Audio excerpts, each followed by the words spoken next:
Мээргүл Карагозуева жеке ишкер. Ал 2020-жылы Ош шаарындагы ушул имаратты 7 жылга ижарага алып, ичи тышын оңдоп түзөп, жасалгалап, мейманкана бизнесин баштаган. Ишкер айымдын айтымында ал өз ишин кеңейтип, жакшыртып отуруп, жалпы бул ишке 10 миллион сомдой акча кетирген. Учурда Карагозуева анын даяр бизнесин тартып алуу аракети болуп жатканын билдирди. Мен буюмдарды кечээден бери ушинтип чыгарып коюшту. Мен өзү 6 айдан бери иштебей, январдан бери иштебей турам. Себеби Мадаминовдор декабрдан баштап бардык коммуникация аткырып, мени иштебегенге аябай аракет кылышты. Бул имарат Оштун экс-чиновниги Шукурбек Мадаминовдун үй бүлөсүнө таандык.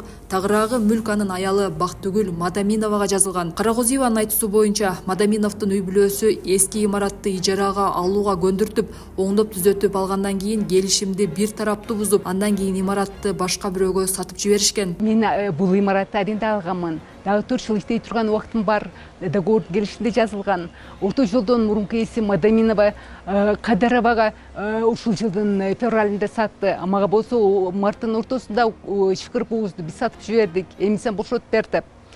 Биз бир жылдан бери сотошуп жатабыз. Эки тараптын ортосунда 2027-жылга чейинки түзүлгөн ижара келишими бар. Карагозуеванын айтымында Мадаминовдор ал келишимди нотариустан өткөрбөй, атайын созуктуруп жүрүшкөн. Эми болсо мүлк ээлери ал документти мыйзамсыз деп айтып жатышат. Ижарага берилген 3 жылдан өйдө болсо, обязательно нотариалдык удостоверение и плюс госист катталыш керек. Ушул себептен улам эки тарап бир жылдан бери соттошуп келет. Акыркы жолу Ош шаардык соту келишим каттоо кызматында катталган эмес деп Карагозуеванын арызын канааттандырган эмес. Ишкер айым бул чечимдин үстүнөн облустук сотко даттанаарын билдирди. Ал эми Мадаминовдордун айтымында бул имарат банкта күрөөдө турган жана андан кутулуу үчүн бул имаратты сатууга мажбур болушкан. Мындан тышкары мүлктү сатууга Карагозуева ижара акысын өз убагында төлөбөгөнү да себеп болгонун билдиришти. Учурда мүлктүн жаңы ээси Жазгүл Кадырова да Карагозуева менен соттошууда. Кадырованын адвокаты билдиргендей, ал имаратты февралда сатып алган. Бирок эки тараптын соттошууларынан улам ошондон бери мейманкананы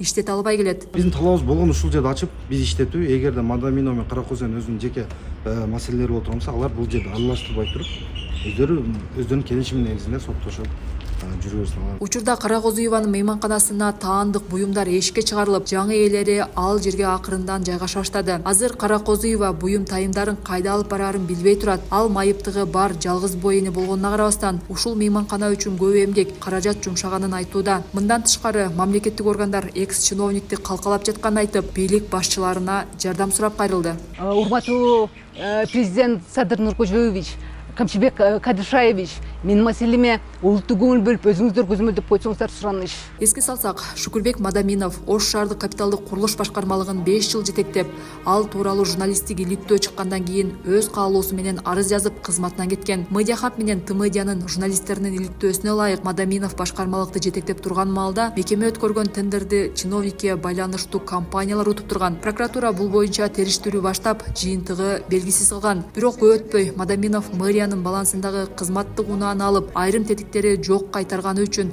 ага карата алдамчылык беренеси боюнча кылмыш иши козголгон.